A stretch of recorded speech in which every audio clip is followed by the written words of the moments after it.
Hello and welcome to this next part of pronoun. Let us start with a beautiful thought today.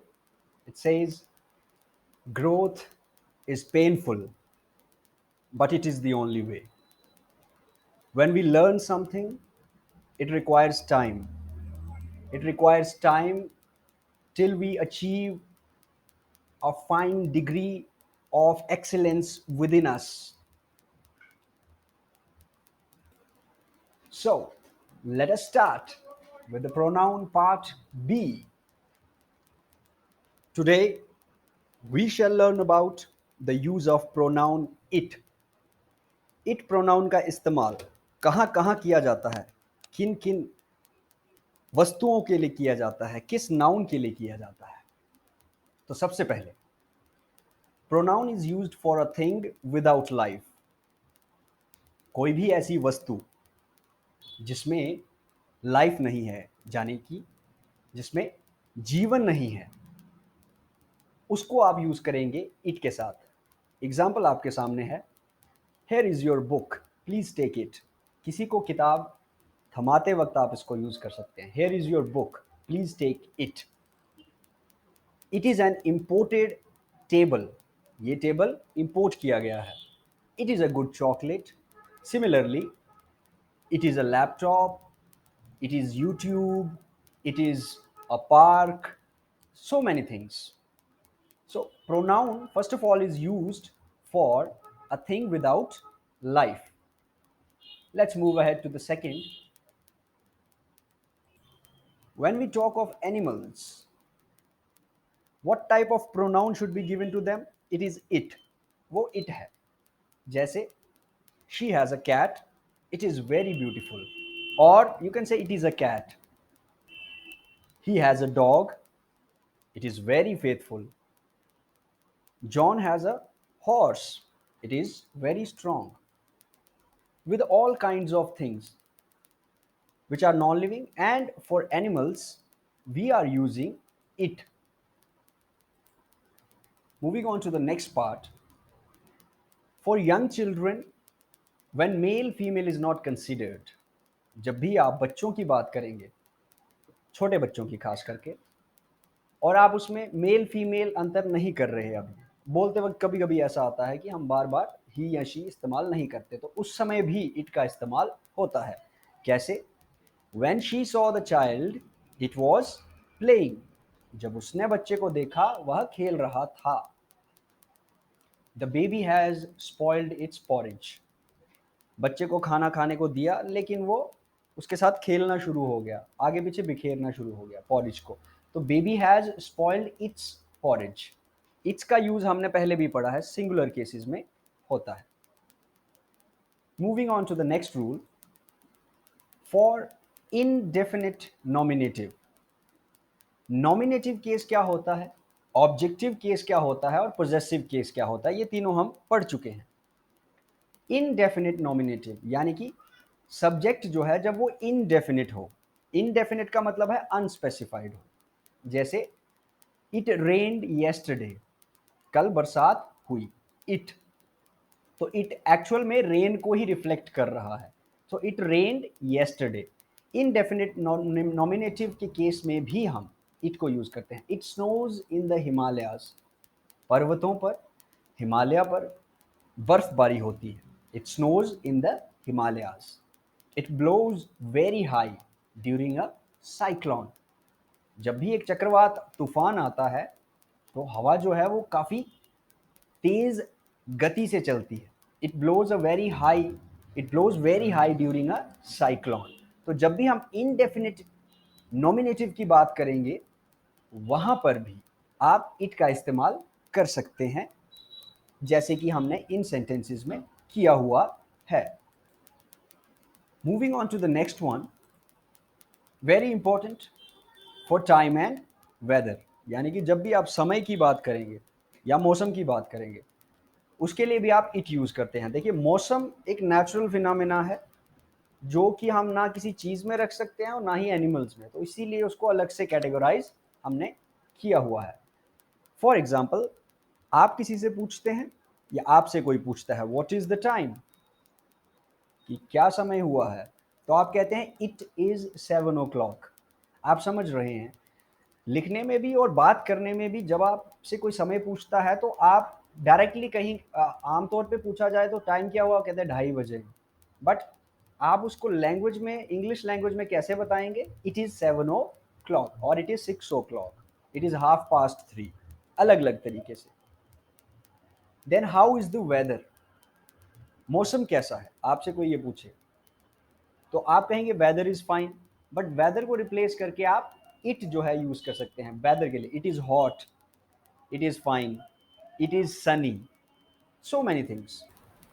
ये जो हमने अभी अभी 6 situations पढ़ी, या 6 वो चीज़ें जिनमें हम प्रोनाउन इट का इस्तेमाल करते हैं। अभी 7वां, यहाँ आप देखेंगे कि रैंडमली हम इनको किस तरीके से इस्तेमाल करते हैं। जैसे it is easy to find fault with others, दूसरों में कमियां ढूंढना बहुत आसान है। तो इट इज़ ईजी, वो काम है, यानी कि कमियां ढूंढने का जो काम है उसको आप इट कह रहे हैं। तो ऐसे सिचुएशन में जो भी काम होते हैं आप उनको इट के साथ यूज कर सकते हैं। Next example, it is doubtful whether she will join here, इस बात में संदेह है कि क्या वो यहाँ ज्वाइन करेंगी। इट इज डाउटफुल, वो डाउटफुल है, यानी कि वो सिचुएशन अभी आपको पूरा क्लियर नहीं है कि वो क्या है और क्या वो करेंगी या नहीं। ऐसी सिचुएशन में भी आप यूज करेंगे इट, वो सिचुएशन को कवर करता है। I think it is wrong to travel without a ticket, मुझे लगता है, मैं सोचता हूँ ये गलत है। क्या गलत है, बिना टिकट के ट्रैवल करना, ट्रेन में, बस में, जहाज में। अब वो रॉन्ग क्या है, वो बात गलत है, यानी कि वो तरीका गलत है। तो उस तरीके के लिए भी आप क्या यूज कर रहे हैं, इट। देखिए इट का जो यूज है वो एक तरीके से इम्पर्सनल प्रोनाउन होता है। पर्सनल आप समझते हैं, जो पर्सन को डिनोट करते हैं। तो इम्पर्सनल मतलब जो पर्सन को डिनोट नहीं करेंगे। हमने फर्स्ट सेकंड थर्ड पर्सन पढ़ा, तो जो तीनों पर्सन हैं, पर्सन्स के लिए हमने अलग अलग यूज किए, आई, वी, यू, ही, शी। लेकिन अब जो चीज़ें पर्सन नहीं है, चाहे वो बैग है, डस्टबिन है, कोई पोल है, कोई गाड़ी है, उस सब के लिए हम, टाइम है, वेदर है, इन सब चीज़ों के लिए हम क्या यूज़ करते हैं, इट। तो इट जो है आपका एक इम्पर्सनल प्रोनाउन भी होता है। इसी के साथ हमारे पर्सनल प्रोनाउंस जो हैं उनका जो सेक्शन है प्रोनाउन में खत्म होगा। अब हम बढ़ेंगे आगे, which is our second type of pronoun, and it is called as reflexive pronoun. Now, why and how? Let's find out. These pronouns are formed by adding self or selves to various pronouns such as my, or, him, them, etc. ये वो सर्वनाम है जिसका आप इस्तेमाल करते हैं personal pronoun में सेल्फ या सेल्व्स लिख के। अब देखिए सेल्फ जो यूज होगा वो होगा सिंगुलर के साथ। फॉर एग्जाम्पल माई, माई मतलब मेरा, सेल्फ तो मतलब मैं अपने आप को ही दिखा रहा हूँ। रिफ्लेक्स, समझिए वर्ड को, रिफ्लेक्शन वर्ड मतलब किसको दर्शाता है वो। तो रिफ्लेक्स की जब बात आती है तो रिफ्लेक्स में आ जाता है आप। माई सेल्फ मतलब मेरे द्वारा या मैं। तो माई मतलब मैं सिंगुलर हूँ। देम, देम एक से ज्यादा लोग हुए, तो देम के साथ आप यूज करेंगे सेल्व्स, SELVES, देम सेल्व्स। तो इस तरीके से जब आप पर्सनल प्रोनाउन में सेल्फ या सेल्व्स ऐड करते हैं वो रिफ्लेक्सिव प्रोनाउन बन जाता है। अब रिफ्लेक्सिव प्रोनाउन जो है, इनको रिफ्लेक्सिव क्यों कहते हैं, आपको ये बात याद रखनी है, क्योंकि याद रहेगा तभी आप इस्तेमाल करेंगे। It is because the action done by the subject turns back upon the subject. हम इससे ये समझेंगे कि जहां पे भी माई सेल्फ, देम सेल्फ और सेल्फ लगा होगा वो वापस इशारा करेगा सब्जेक्ट की ओर। तो आप यहां पे समझ रहे हैं कि जब हम सब्जेक्ट की बात करते हैं तो यानी कि किसी नाउन या प्रोनाउन की बात हो रही है, तो उनमें क्या होता है, रिफ्लेक्सिव नाउन जो है उसी को दर्शाता है। कैसे दर्शाता है आइए जानते हैं और इसके रूल्स पर एक नजर डालते हैं।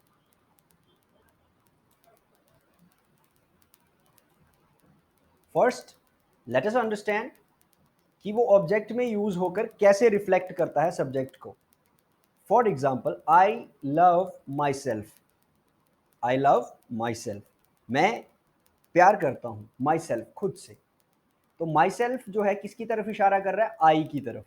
दरअसल वो आई ही है, मैं ही हूं वो, लेकिन लिखा गया ऑब्जेक्टिव केस में है। तो ये रिफ्लेक्सिव प्रोनाउन का इस्तेमाल आप इस तरीके से कर सकते हैं। ही स्पॉइल्ड हिमसेल्फ, उसने अपनी आदतों की वजह से खुद को खराब कर लिया।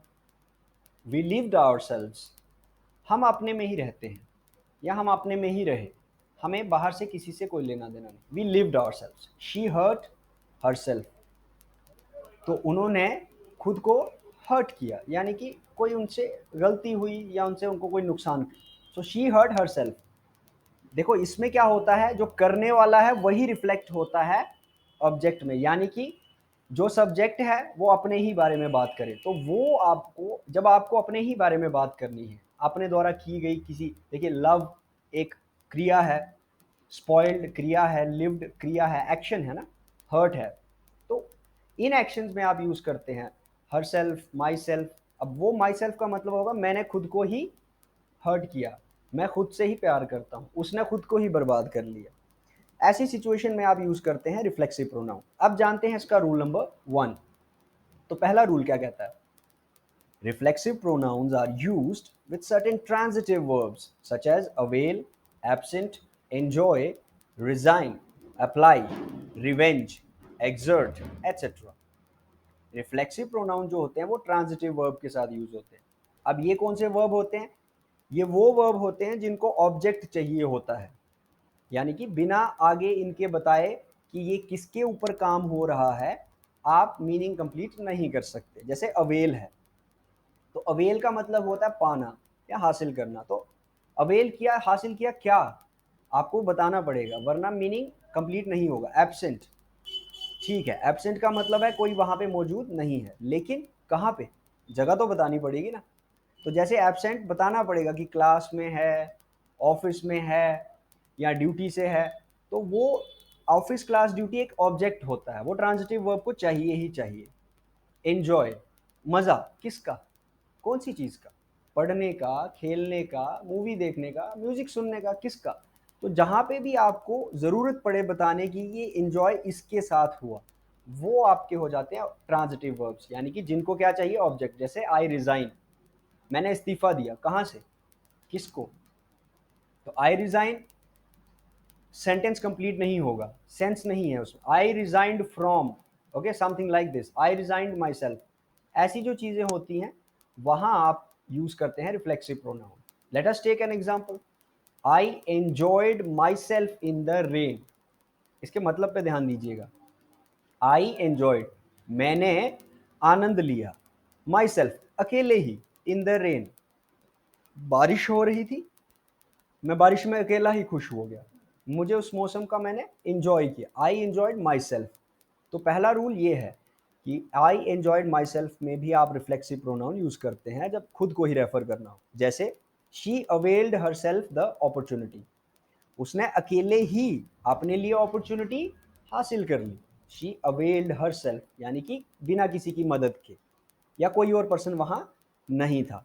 तो आप समझ रहे हैं ना, जब कोई इंसान अकेले ही कोई काम कर दे या आप कर दें, खुद को रेफर करना चाहें, वहां इसका इस्तेमाल होता है। अब हमने एक ले ली plural example, they exerted themselves for the solution. Exert होता है, इसके दो मीनिंग रहेंगे। एक मीनिंग आपको समझना है यहाँ पे कि जोर लगाना, दिमाग से जोर लगाना, एक्सर्ट, एक्सर्शन करना, किसी तरीके की मेहनत करना। तो दे एक्सर्टेड देमसेल्व्स, यानी कि उन्होंने क्या किया, खुद में ही मेहनत की, किस लिए? सोल्यूशन के लिए। इसका मतलब उन्होंने बाहर से किसी को नहीं बुलाया, आपस में ही जो लोग थे उन्होंने सोल्यूशन ढूंढा।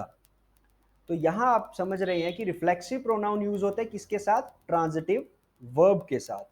ट्रांजिटिव कौन से वर्ब होते हैं? जिनको जरूरत होती है किसी ऑब्जेक्ट की। ऑब्जेक्ट यानी कि आपने शी अवेल्ड हरसेल्फ, तो अवेल किया उसने, क्या अवेल किया? लेकिन द अपॉर्चुनिटी। तो जो अपॉर्चुनिटी है इसके बिना सेंटेंस नहीं स्टैंड होता। तो रिफ्लेक्सिव प्रोनाउन कहां यूज होता है? वर्ब जो किया गया है और किस पे हुआ, और किसने किया? जब आप खुद कर रहे हैं, देखो जैसे she availed her self the opportunity, तो मतलब उसने खुद की। She availed the opportunity because of his father, because of her father, तो मतलब उसने अपॉर्चुनिटी ली अपने पिता की वजह से। वहां हर सेल्फ नहीं आता। हर सेल्फ कहाँ आता है? जहां क्रिया करने वाला ही खुद अपने ही द्वारा क्रिया की गई है उसको दर्शाने की कोशिश करता है। रिफ्लेक्सिव प्रोनाउंस में हमारे पास एक और रूल है, rule number second, when certain verbs are used intransitively। अब देखिए intransitively, then reflexive pronouns are not used. तो आपको समझना है, जब इंट्रांजिटिव होगा यानी कि जब ऑब्जेक्ट हमने लिख दिया होगा, तो फिर वहां पे और सेल्फ नहीं यूज होता। क्यों? क्योंकि ये इंट्रांजिटिव होते हैं। इंट्रांजिटिव कौन होते हैं? जिनको जरूरत नहीं होती किसी ऑब्जेक्ट की। ठीक है, जैसे कीप यानी कि रखना। अब मैं आपसे कहूंगा इसको रखो, तो ठीक है ना, समझ आ गया कि रखने को कह रहे हैं। ब्रेक, तोड़ दिया। ठीक है, क्या तोड़ा दैट्स अनदर पॉइंट, बट तोड़ दिया तो तोड़ने से समझ आता है कि कुछ टूटा है। सेट है, मेक, बनाना। देखिए आपको याद रखना है कि कीप, मेक, स्टॉप, ये बड़े कॉमन वर्ड है जो हम अपनी लाइफ में यूज करते हैं। और फीड, बेदिंग तो है ही है, बेद। कीप, मेक, ये बड़े इंपॉर्टेंट वर्ब हैं, आपको इनको समझना है। तो let us take one example कि रूल नंबर 2 क्या कहता है कि रिफ्लेक्सिव प्रोनाउन कहाँ इस्तेमाल नहीं होते। आपको एक ही सेंटेंस दिया गया है, let us rest at the hotel. तो कहीं घूमने गए हैं आप अपनी फैमिली के साथ, तो 4 लोग हैं, आप कहते हैं let us rest at the hotel, चलिए हम होटल में आराम करते हैं। आप वहां पे ये नहीं लिखेंगे let us ourselves rest at the hotel. Why? Because rest जो है वो एक इंट्रांजिटिवली यूज हुआ है। तो इंट्रांजिटिव और ट्रांजिटिव का कॉन्सेप्ट जो है वो वर्ब के वीडियो में आपको पता चलेगा, वो एग्जैक्टली सेम है, थोड़ा और उसको हम एलाबोरेट करेंगे। तो आप समझ गए कि यहाँ पे इन वर्ड्स के साथ, देखिए ये वर्ड इंपॉर्टेंट है, ये आपकी वोकैबुलरी का हिस्सा है, इनके साथ आप रिफ्लेक्सिव यूज नहीं करेंगे। कहाँ करेंगे? जहां आप ही के द्वारा कोई काम किया गया होगा। ये है हमारा रूल नंबर 2। अब जो हमारा रिफ्लेक्सिव प्रोनाउन है, इसका एक और रूल है, reflexive pronouns are not used as in the following. अब देखिए ये गलती लोग ज्यादातर करते हैं, आप किसी से नाम पूछे तो वो कहता है माई सेल्फ राजेश अरोड़ा। तो वो जो my self is mister Thakur, जैसे मैं अपने लिए कहूँ my self is mister Thakur, तो वो गलत हो जाएगा। क्यों? क्योंकि रिफ्लेक्सिव इस तरीके से यूज नहीं किया कर सकते, आप उसको सब्जेक्ट में नहीं लेके आ सकते। जैसे myself will go there, मैं वहां जाऊंगा, नहीं, ऐसा नहीं होगा। I will go there use करेंगे आप। Herself can get it, no, आप यूज करेंगे शी कैन गेट इट। तो herself can get it, myself is, जैसे आप अपना नाम बताते हैं myself is Tushar, no, आप कहेंगे माई नेम इज तुषार और आई एम तुषार, आप उसको माई सेल्फ के साथ यूज नहीं करेंगे। ये एक अक्सर मिस्टेक होती है हमसे बातचीत करते समय। अब देखिए ये रिफ्लेक्सिव के हमने पढ़े 3 रूल, आप समझ गए कि रिफ्लेक्सिव प्रोनाउन जो होते हैं उनको हम किस तरीके से यूज करते हैं। ट्रांजिटिव के साथ यूज होते हैं, इंट्रांजिटिव के साथ यूज नहीं होते, और सब्जेक्ट में तो बिल्कुल भी नहीं यूज होंगे। जब आप इस तरीके से लिखते हैं जैसे myself is mister Raghav, Rajeev, any name, वहाँ ये यूज नहीं होता। तो रिफ्लेक्सिव प्रोनाउन आपको समझ आ गया, माई सेल्फ यानी कि जो अपनी ओर रिफ्लेक्ट करे। यहाँ हमारा सेकंड टाइप ऑफ प्रोनाउन खत्म हो जाता है। अब हम बढ़ेंगे तीसरी टाइप की तरफ, जो क्या है हमारा एम्फेटिक प्रोनाउन। तो एम्फेटिक प्रोनाउन, वर्ड एम्फेटिक समझिएगा आप, it is similar to reflexive pronoun. यानी कि जो हमने रिफ्लेक्सिव अभी अभी पढ़ा, जिसमें हमने पढ़ा कि वो ऑब्जेक्ट में यूज होता है, जहां उसको लिखा गया वो सब्जेक्ट की तरफ इशारा करता है। जैसे I am doing this my self, I my self do this, तो माई सेल्फ का मतलब होगा कि मेरे ही द्वारा। लेकिन एम्फेटिक प्रोनाउन कहाँ यूज होता है, ये आपको सिचुएशन समझनी है। The emphatic pronoun is use to lay emphasis on a noun और प्रोनाउन। एम्फेसिस का मतलब है इंपॉर्टेंस। अब देखिए यहाँ पे थोड़ा सा स्पोकन के रूल्स भी आ जाते हैं। जब आप किसी चीज के बारे में बात करते हैं, तो किसी चीज पे जब जोर देना होता है, आप क्या करते हैं, उसको जोर से बोलते हैं या रुक के बोलते हैं, अलग अलग टेक्निक होती है। तो एम्फेटिक का मतलब हुआ कि एम्फेसिस करना, ये जताना कि ये चीज बहुत जरूरी है। जैसे I myself raised my standards, मतलब मैंने खुद ही अपने स्टैंडर्ड्स बढ़ाए, मैं खुद ही अपने आप को बड़ा बनाया। आई माई सेल्फ, तो यहाँ माई सेल्फ रिफ्लेक्सिव भी है लेकिन एम्फेटिक भी है, यानी कि मैं ये जता रहा हूं कि सिर्फ मैं ही था। सबसे ज्यादा इंपॉर्टेंस मैंने किसको दी? खुद को। मेरे स्टैंडर्ड रेज होने के पीछे किसका हाथ था? मेरा खुद का। Then he himself came to congratulate her, वो खुद आए उसको बधाई देने। अब देखिए वो खुद आए, मतलब वो कार्ड भी भेज सकते थे, वो कुछ भी कर सकते थे, पर उनका खुद आना ये जता रहा है कि वो जो पर्सन है ही, उसका आना कितना जरूरी है, यानी कि वो पर्सन कितना इंपॉर्टेंट है, या उस पर्सन का वहां पे आना इंपॉर्टेंट चीज हो जाती है। So he himself came to congratulate her. आप इसको ध्यान से समझ लीजिए, एम्फेटिक और रिफ्लेक्सिव सेम है। आपको बस ये याद रखना है, जब कभी आपको इस बात पे जोर देना है, इंपॉर्टेंस दिखानी है किसी की, तो आप क्या यूज करेंगे वहां पे? रिफ्लेक्सिव प्रोनाउन, राइटिंग में और स्पीकिंग में भी। क्यों? क्योंकि आपका एम्फेटिक प्रोनाउन ये बताएगा कि आप खुद को स्ट्रेस कर रहे हैं। देखिए अच्छा कम्युनिकेटर समझता है आपके बोलने के तरीके से, लेकिन आपका अगर एग्जैक्ट वर्ड यूज होता है तो आप ही ये आप अपनी तरफ से कॉन्फिडेंट कैसे होंगे? कैसे लाएंगे आप अपने में वो आत्मविश्वास? आत्मविश्वास आएगा जब आप जानते होंगे कि अपने आप को हाईलाइट करने के लिए, इंपॉर्टेंस देने के लिए एम्फेटिक प्रोनाउन यूज होते हैं, और वो रिफ्लेक्सिव जैसे ही होते हैं। बस फर्क यह है कि रिफ्लेक्सिव का ट्रांजिटिव और इंट्रांजिटिव से संबंध है। यहाँ पे हमारा एम्फेटिक प्रोनाउन जो है, इसके बारे में आपने बस यही समझना है। यहाँ हमारे प्रोनाउंस की कुछ टाइप्स कंप्लीट हो जाती है। अब देखिए प्रोनाउन जो है इट्स अ काफ़ी इंपॉर्टेंट है हमारी कम्युनिकेशन के लिए, इसीलिए हमने इसको अलग अलग पार्ट्स में ब्रेक किया। अगर आप एक बार देख भी लेते हैं तो ये कोई इतिहास नहीं कि आप उसको जोड़ लेंगे, आपको इसको धीरे धीरे समझ के इस्तेमाल में भी लाना है। तो जैसे एम्फेटिक और रिफ्लेक्सिव का आप इस्तेमाल करते हैं तभी आप समझ पाएंगे। आगे जो हमारे टाइप हैं जैसे रेसिप्रोकल, डेमोन्स्ट्रेटिव या डिस्ट्रीब्यूटिव, उनको हम नेक्स्ट वीडियोस में कवर करेंगे। तब तक के लिए आपको ढेर सारी शुभकामनाएं। हमारी शुभकामनाएं हमेशा आपके साथ हैं। Keep learning, keep growing, keep shining, be your best. Good luck to you, God bless you, thank you so much.